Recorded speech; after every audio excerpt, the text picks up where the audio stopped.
बिहार के हर एक जिला मुख्यालय पर हम धरना और प्रदर्शन करेंगे।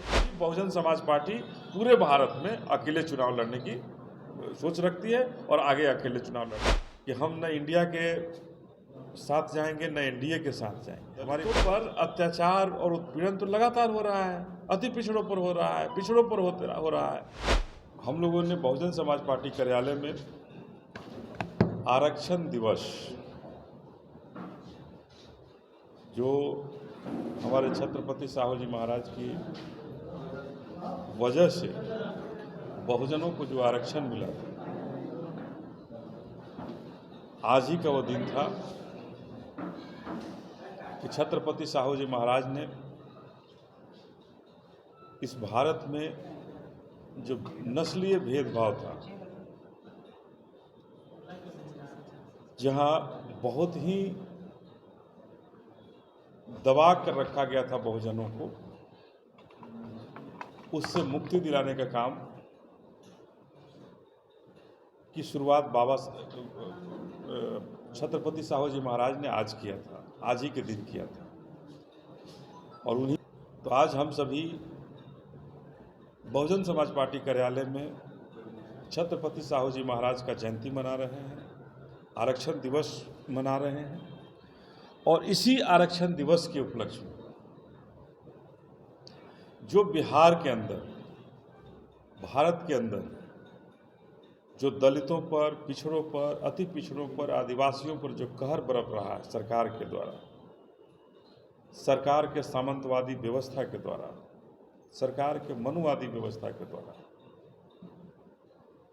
तो हम सबों ने आरक्षण दिवस के अवसर पर बिहार के हर जिला मुख्यालय पर, प्रत्येक जिला मुख्यालय पर बहुजन समाज पार्टी ने फैसला लिया है कि छत्रपति साहू जी महाराज के आरक्षण दिवस के अवसर पर, जयंती के अवसर पर पूरे बिहार में जो बहुजनों पर अत्याचार हो रहा है, जुल्म हो रहा है और न्याय नहीं मिल पा रहा है, उसकी संख्या और बढ़ते जा रही है, घटनाएं लगातार बढ़ते जा रही हैं। अगर मुजफ्फरपुर में भी घटना हुई तो वैशाली में भी हुई, सोनपुर में भी हुई, दरभंगा में भी हुई। तो लगातार दलितों पर अत्याचार का जो श्रृंखला है वो बढ़ते जा रही है। मणिपुर में इतनी बड़ी घटना हुई, लेकिन सब लोगों के मुंह पर टेप लगा हुआ है। जो भी सरकार है उन सरकारों के मुंह पर टेप लगे हुए हैं। राजस्थान में भी घटना हुई। सारी सरकारें दूसरी की सरकार को देख रहे हैं, अपने यहाँ जो घटनाएं घट रही हैं उस घटनाओं से दलितों को, शोषितों को, वंचितों को न्याय दिलाने का प्रयास नहीं कर रही। तो हम सभी ने पहले भी कहा है कि बहुजन समाज पार्टी ही एक ऐसी विचारधारा की पार्टी है, बहुजन समाज पार्टी एक ऐसी व्यवस्था लाना चाहती है जिस व्यवस्था से अगर हमारी बहन जी प्रधानमंत्री बन जाती है तो निश्चित रूप से ये जुल्म और ज्यादती का जो भय पैदा किया जा रहा है हमारे भारत में, हमारे बिहार में, इसका अंत किया जा सकता है। तो बहुजन समाज पार्टी का बिहार इकाई 8 तारीख को फैसला ली है कि 8 तारीख को बिहार के हर एक जिला मुख्यालय पर हम धरना और प्रदर्शन करेंगे। जो शोषित दलित वंचितों के ऊपर अत्याचार हो रहा है, जुल्म हो रहा है, उसको न्याय दिलाने के लिए और इस अत्याचार और जुल्म को बंद कराने के लिए। कब तक ये बहुजन समाज इन सरकारों का, इन सरकार के गुंडों का, इन सरकार के जालिमों का, इन सरकार के सामंतवादी व्यवस्था का, फासिस्टवादी व्यवस्था का जुल्म सहते रहेगा ये बहुजन समाज? तो हम सभी ने, बहुजन समाज पार्टी ने तय किया है कि हम इसका विरोध करेंगे और 8 तारीख को पूरे बिहार में एक साथ हम लोग धरना प्रदर्शन देने का काम करेंगे। किन्हीं को कोई सब सर, आज जो है अविश्वास प्रस्ताव लाया गया है सदन में, क्या आपकी पार्टी भी उसके समर्थन में है या खिलाफ है? देखिए, ये तो अभी अविश्वास प्रस्ताव चल रहा है, उसका निर्णय होगा। अभी हम लोग उस पर यहाँ चूँकि हम लोग बिहार इकाई के हैं, इस पर केंद्रीय नेतृत्व फैसला लेगा। बिहार नेतृत्व इस पर फैसला नहीं ले सकता है, न उसके बारे में कह सकता है केंद्रीय नेतृत्व के बारे में। तो जो फैसला होगा आपके मीडिया के द्वारा आपको पता चलेगा ही बहन जी का क्या फैसला है। लेकिन अभी बिहार इकाई ने जो फैसला लिया है कि बिहार में जो जुल्म और ज्यादती हो रही है दलितों पर, पिछड़ों पर, अति पिछड़ों पर, आदिवासियों पर, उनके खिलाफ 8 तारीख को पूरे बिहार में हर एक जिला मुख्यालय पर हम लोग धरना प्रदर्शन देने का काम करेंगे। अच्छा, बिहार में आपने कहा कि जो भी बहुजन समाज पर हिंसा हो रहा है उसके खिलाफ होना चाहिए, मगर सत्ता में बैठे तमाम जो नेता हैं वो कह रहे हैं कि अगर कहीं ऐसी घटनाएं निकल कर सामने आ रही है तो कार्रवाई बेशक हो रही है। किस पर कार्रवाई हो रही है? अभी हम मुजफ्फरपुर में गए थे, वहाँ शिवनाथ राम की हत्या हुई थी। आज तक हत्यारे नहीं पकड़े गए, और इसलिए हत्या हुई थी कि उनके चापाकल से पानी पीने का उन्होंने दुस्साहस कर लिया। तो ये कहने वाली सरकार के कथनी और करनी में बहुत फर्क है।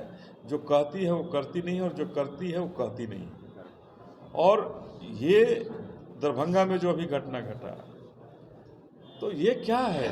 ये दलितों पर अत्याचार और उत्पीड़न तो लगातार हो रहा है, अति पिछड़ों पर हो रहा है, पिछड़ों पर हो रहा है, और अल्पसंख्यकों पर हो रहा है। लेकिन कोई भी ये सरकार जो है तनिक भी उन्हें न्याय दिलाने का काम नहीं कर रही है, सिवाय और सिवाय जेल से जो अपराधियों को छुड़ाने का काम कर रही है। और जब से जो बाहुबली अपराधी जेल से छूट रहे हैं, बाहर आ रहे हैं, दलितों के डीएम के हत्यारे बाहर आ रहे हैं, तो उन हत्यारों के बाहर आने से जो सामंतवादी व्यवस्था है उस व्यवस्था को इतनी मजबूती मिली है, जिसकी वजह से दलितों पर उत्पीड़न और बढ़ा है। दलित अति पिछड़ों की बात राजद भी करती है, तो क्या केवल बातें करती है या फिर सत्ता में आने वाली? देखिए, ये चाचा भतीजा की जोड़ी है। ये चाचा भतीजा की जोड़ी के बारे में कुछ भी कहेंगे कम है। न ये राजद जो है कभी पिछड़ों की सुध ली है, न अति पिछड़ों की सुध ली है, और दलितों पर तो अत्याचार हमेशा ये पार्टी करती रही।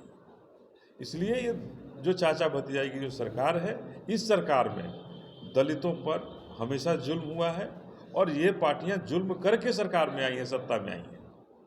तो ये कभी भी न्याय दिलाने का काम नहीं कर सकती। तो बीएसपी के लिए कितनी बड़ी चुनौती होगी बिहार में महादलित, दलित या बहुजनों को एकजुट करना? देखिए, बहुजन समाज पार्टी किसी भी गठजोड़ से जब बाहर आई कि हम न इंडिया के साथ जाएंगे न एनडीए के साथ जाएंगे, हमारी बहन जी ने स्पष्ट रूप से इसलिए कहा कि हम न एनडीए का पार्ट होंगे न इंडिया के पार्ट होंगे, इसलिए कि एक सांप नाथ है तो एक नागनाथ है। हम इन सांप और सपेलों के चक्कर में नहीं पड़ेंगे। बहुजन समाज पार्टी को बहन जी ने स्पष्ट रूप से अपने कार्यकर्ताओं को निर्देश दिया है कि जनता से गठबंधन करो, बहुजन समाज से गठबंधन करो, सर्व समाज से गठबंधन करो, और गठबंधन ऐसा करो कि जहां से एक नया समाज पैदा हो, और जहां दलित उत्पीड़न, पिछड़ा उत्पीड़न, अति पिछड़ा उत्पीड़न, जो उत्पीड़न का जो कार्य हो रहा है, ये उत्पीड़न का कार्य बंद कराया जा सके। और इसी के लिए बहन जी ने स्पष्ट रूप से न इनके साथ गई, एनडीए के साथ गई, न इंडिया के साथ गई, और बहन जी ने एक नया रास्ता बनाया है, एक नया विकल्प जनता के लिए बनाया है कि हम बहुजन समाज पार्टी के साथ रह करके बहुजन समाज पार्टी के जो लोग होंगे उन्हें न्याय दिलाने का काम करें। बिहार में सर महागठबंधन और एनडीए के खिलाफ में एक तीसरे मोर्चे की भी बात की जा रही है, क्या आप उसके सदस्य होंगे? देखिए, मैं स्पष्ट रूप से कहना चाहता हूं, जो हमारी बहन जी ने स्पष्ट किया है कि बहुजन समाज पार्टी एक राष्ट्रीय पार्टी है। किसी भी क्षेत्रीय दल के साथ जाने की तभी कवायद हो सकती है जब वो हमारे साथ, हमारे बताए हुए मार्ग पर, बहन जी ने जो बताया हमारे, उस पर चलने का सोच सके। तीसरे मोर्चा तभी की बात अभी हम बेमानी समझेंगे। अभी बहुजन समाज पार्टी पूरे भारत में अकेले चुनाव लड़ने की सोच रखती है, और आगे अकेले चुनाव लड़ना के लिए तैयारी कर रही है।